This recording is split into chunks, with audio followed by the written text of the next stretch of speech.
You are listening to Arta Iranian Cultural Center for the next 30 minutes.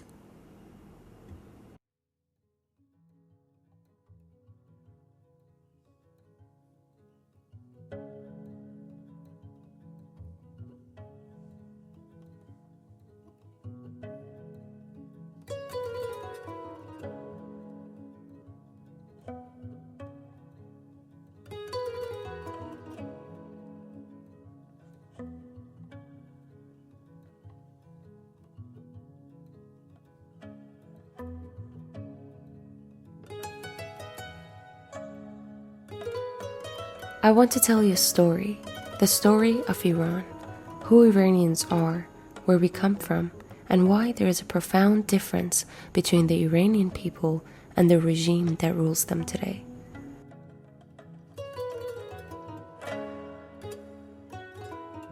Let's go back to thousands of years ago.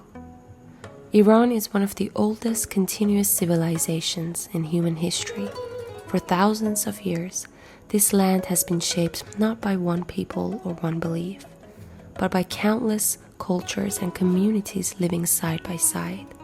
Persians, Azeris, Turks, Kurds, Lurs, Baluch, Arabs, Gilaks, Mazandaranians, Armenians, Mandanians, and many more who have lived on this land.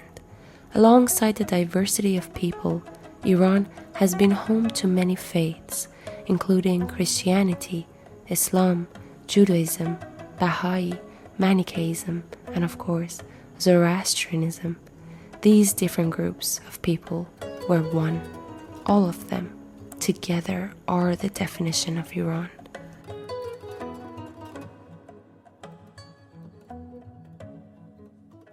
More than 2,500 years ago, this land gave rise to a ruler whose vision still echoes through history. Cyrus the Great governed the Persian Empire, which was not only built on power, but on principle. After entering Babylon, he declared ideas that were extraordinary for their time: freedom of belief, respect for local cultures, rejection of forced displacement, and justice under the law. These were not slogans, but practices. Long before the modern world spoke of human rights, the idea of human dignity was already written into Iran's story.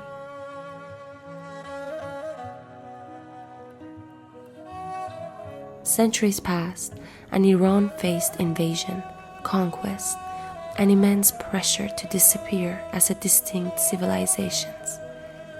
Languages were erased in many lands, cultures were overwritten, identities were lost, but Iran endured because it remembered itself.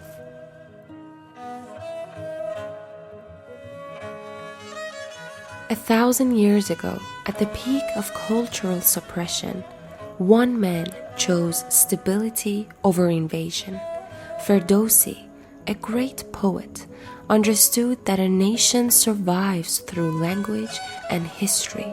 For 30 years, he wrote the Shahnameh, the Book of Kings, a poetic telling of Iran's ancient history, myths, and values.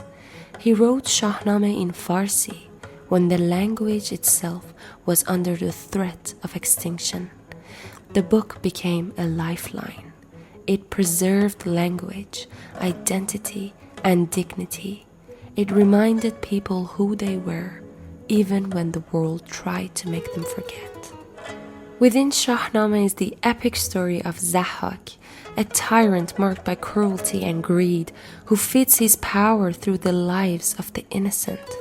He rules through fear and violence, believing himself untouchable, yet he falls, defeated by the will of the people and the return of justice. For many Iranians, this story feels painfully close and powerfully familiar. It reminds us that oppression is never eternal, and that darkness, no matter how long it lasts, does not win.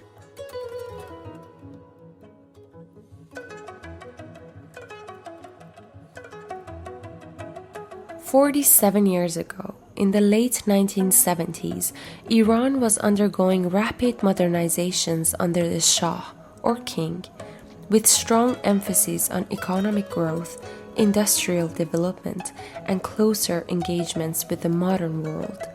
While these changes transformed the country, a large portion of society remained deeply religious and attached to traditional values. Many religious Iranians felt that rapid modernization conflicted with their beliefs, social norms, and way of life.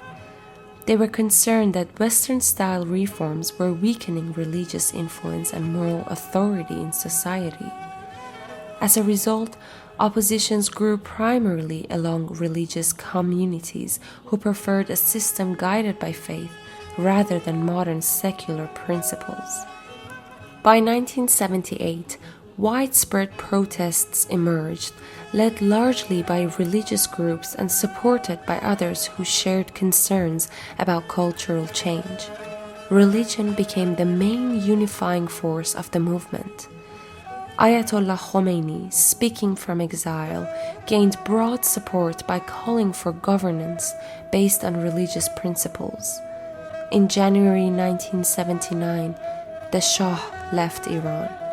Shortly afterward, the monarchy ended, and a referendum later that year established the Islamic Republic.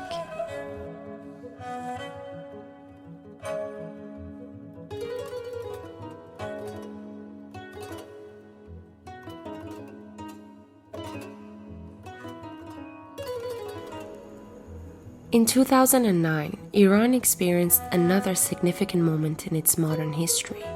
Following the presidential election held in June of that year, the official results declared the sitting president as the winner. However, many citizens across the country questioned the outcome and called for a greater transparency and clarity in the electoral process.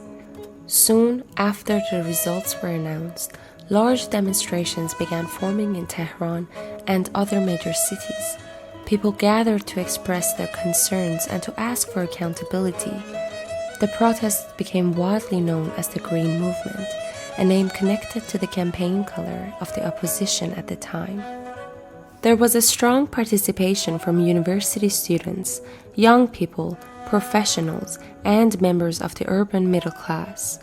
Social media and mobile communication played an important role helping people organize and share information in ways that were relatively new and influential at the time. As the weeks passed, demonstrations at times drew very large crowds. The government maintained that the election results were valid. Security forces were deployed, clashes were reported in some areas, and arrests took place. Human rights groups reported that thousands of people were detained during the protests. Official figures stated that around 30 to 40 people lost their lives, while some independent organizations reported higher numbers. In the months that followed, political tensions remained.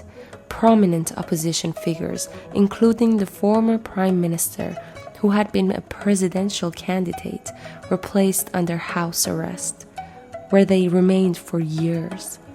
Public gatherings became more restricted, and the scale of protests gradually declined.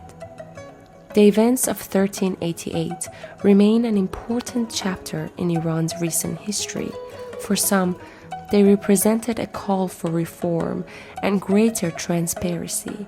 For others, they reflected concerns about stability and national unity. More than a decade later, that period continues to influence discussions about civic participation and political expression in Iran.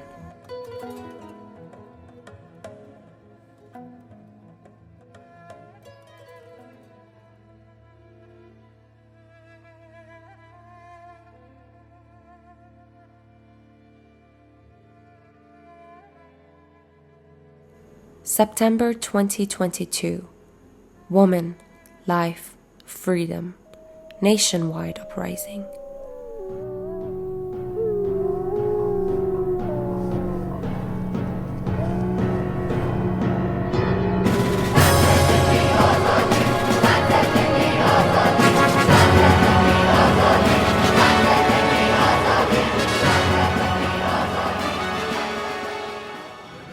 Mahsa Amini has been killed. The line that sparked the silence rage in people of Iran. A 22-year-old Kurdish girl beaten and detained by the morality police in Tehran for not covering her hair properly. Her funeral in Saqqaz turned into the first major protest. Jin, Jian, Azadi. Woman, life, freedom. Protests expand to other major parts of Iran: Tehran, Mashhad, Isfahan, Shiraz, Tabriz, and dozens of other cities. Brave women across Iran publicly remove and burn their headscarves as a sign of defiance. Students walk out of schools and universities. Security forces respond to civilians' protests with live ammunition, tear gas, and mass arrest. Internet restrictions and social media blackouts intensify. October 2022, escalation. University campuses become protest centers. Schoolgirls remove headscarves and chants against authorities. Major solidarity protests occur globally. Canada, 50,000 people. Europe, 80 to 100,000 people. America, 100,000 people. Australia, 10,000 people. October 15. Fire breaks out at Evin prison. A Tehran prison notorious for detaining political prisoners, journalists, activists, and dual nationals. Human rights group report hundreds killed and thousands detained. December 2022, execution begins. Iranian authorities announced death sentences for some detained protests.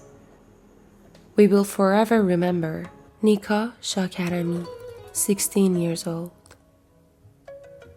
Sarina Esmailzadeh, 16 years old. Hadis Najafi, 23 years old. Kian Pirfalak, 9 years old. Mohsen Shekari, 23 years old.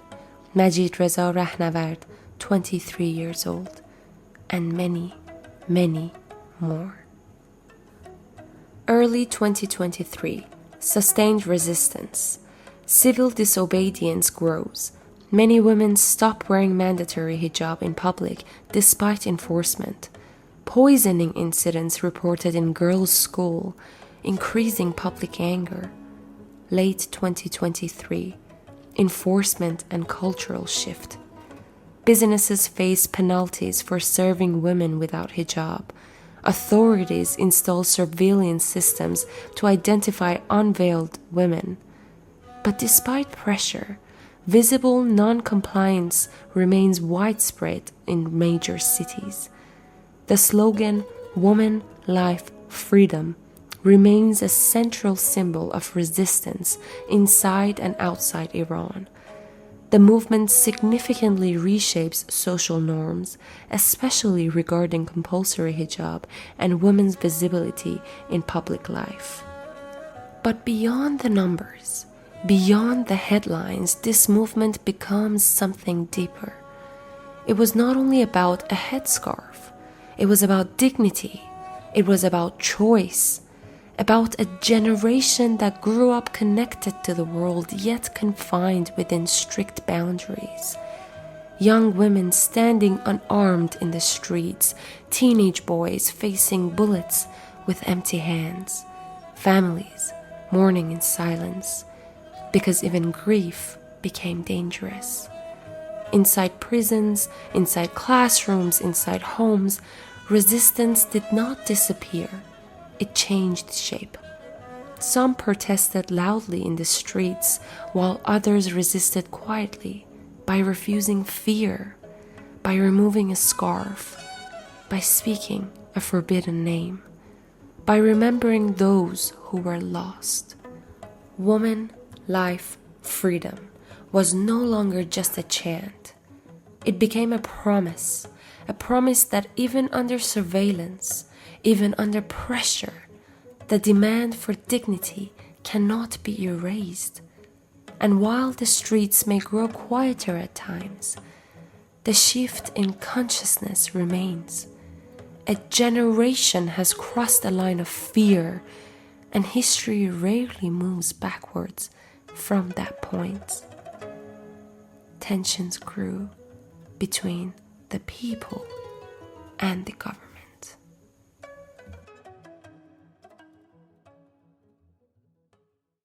2026.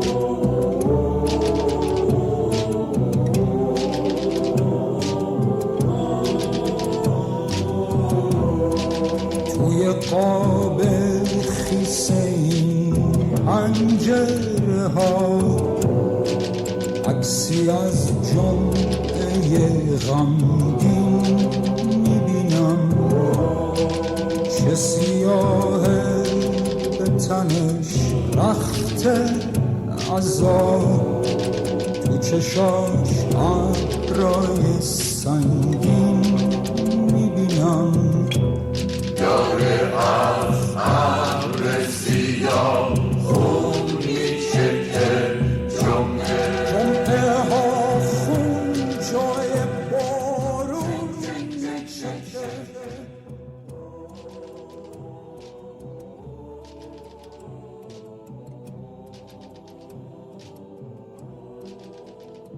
In early January, mounting economic pressure intensified public frustrations across Iran. A rapid rise in the value of dollar drove prices sharply upward, deepening financial strain on ordinary families. In response, merchants in the Grand Bazaar closed their shops in protests, signaling alarm from one of the country's most influential commercial centers. What began as economic grievance quickly expanded into nationwide demonstrations. Protests spread beyond major cities into smaller towns and villages rarely seen in national headlines. Civilians from all walks of life, women and men, young and old, families with strollers, elderly individuals in wheelchairs, took the street. Many described an unprecedented sense of unity, saying they had never witnessed collective action on such a scale. Protesters marched unarmed, expressing fears about their economic survival and their future. They were met with force. In just 2 days, January 8th and January 9th, security forces reportedly carried out coordinated crackdowns across multiple cities. According to various reports, more than 40,000 lives were taken within just 48 hours. Thousands more were wounded, many sustaining critical injuries, including permanent eye damage and life-threatening trauma. Among the reported names were Behnam Darvish, Ilya Dehqani, Saper Shokri, Diana Bahadur, Mohammad Zad Parvar, and Hamid Mahdavi. These are not statistics. They were sons and daughters, friends and family members, and they represent only a small number among many others. Hospitals were reported raided. Wounded patients who had reached medical facilities seeking treatments were shot dead, an act widely regarded under international law as a war crime. There were also reports of medical personnel being pressured or obstructed from treating the injured. Witnesses described the deployment of armored vehicles and high-grade weapons against largely unarmed civilians. Among the prominent figures discussed today is Reza Pahlavi, the son of Iran's former Shah. For years, he has stated publicly that he does not seek an automatic restoration of monarchy. Rather, he has presented himself as a potential transitional figure someone who could help guide a peaceful shift towards a secular, democratic system, followed by a national referendum in which the Iranian people would determine the country's future political structure. He has repeatedly emphasized that the final decision must belong to the people. In recent months, chants calling for his return have been widely heard both inside and outside Iran. Reports and videos from January 8th and 9th documented such chants within the country. Following his calls for civic engagement, large demonstrations were also organized abroad on February 14th, 2026.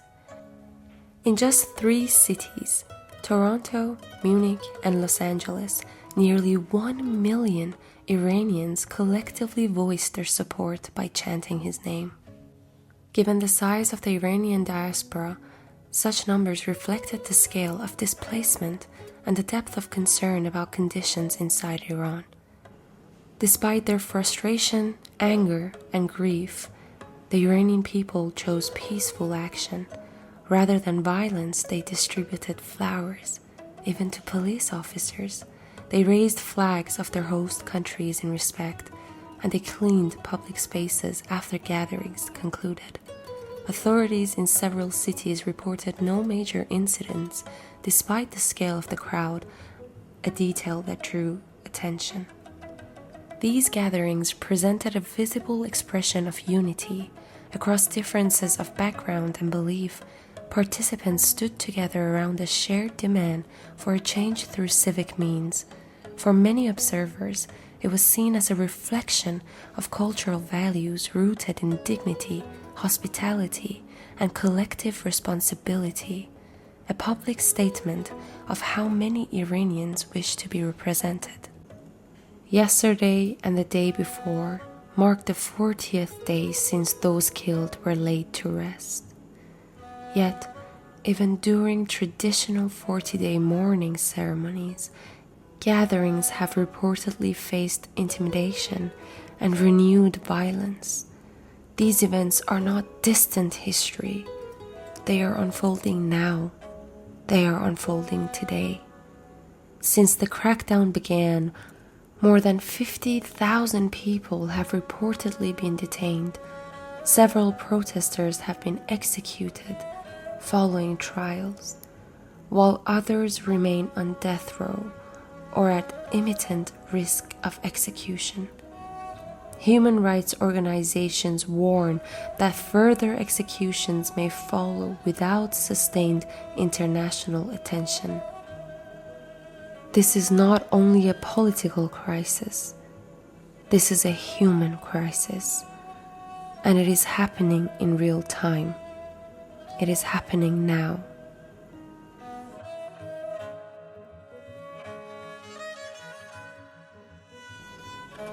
So who decides the future of Iran? And the answer, echoing through the streets, is simple: the people. We have lived under this terror for nearly 50 years. It did not begin recently. It has been going on, relentless and exhausting, and people are simply done. We are Iranian. Our history is not the history of submission, but of survival. Again and again, our people have stood between Iran and disappearance. The spirit of Cyrus, the belief in dignity and justice, still flows in us. The courage of Ferdowsi, the refusal to forget, lives in us. We were among the first to speak of human rights, and today those same rights are being crushed inside Iran by a regime that does not represent its people. Every Iranian who refuses silence is a Ferdowsi of our time. Every Iranian who stands for dignity is a Cyrus of our time. We are trying to ensure that our culture, our humanity, and our truth is not hidden from the world. The freedom of the Iranian people would not only change Iran, It would make the world a better place. A free Iran would mean fewer wars, less hatred, and a stronger voice for humanity itself. For decades, much of the world looked away. Now, look at the streets across the globe. Look at the protests, the gatherings, the voices rising together. Look at the images and the videos. They are filled with love. Love for life, for dignity, for freedom. What you're witnessing is unity across difference, courage without weapons, people standing despite fear, knowing the cost, but standing anyway.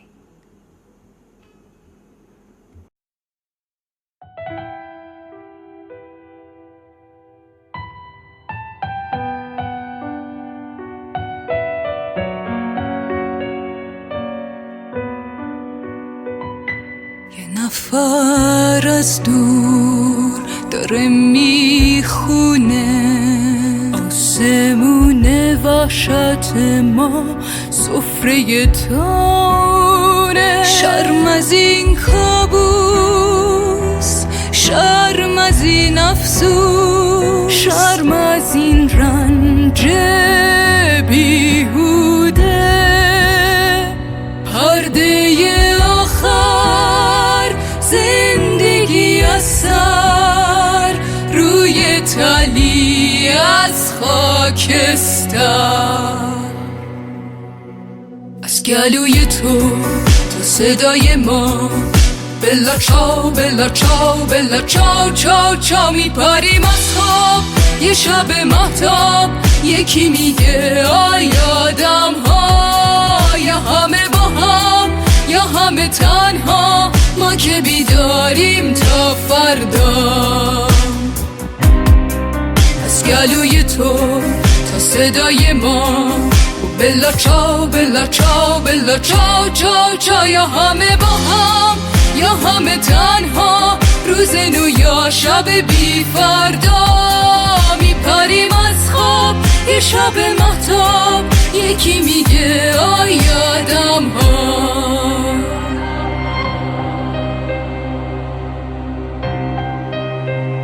که این گندم تو خیابونه خوشه خشم من و تو تشنه بارونه حق ما کم نیست زانوی غم نیست قلب ما که دور از هم نیست دنیای تازه این یه آغازه پنجره تا رویا بازه یا همه با هم یا همه تنها و بلا چاو بلا چاو بلا چاو چاو چاو میپریم از خواب یه شب مهتاب ما که بیداریم تا فردا آخرش زنجیر ظلم عالمگیر میشکنه با دستای ما.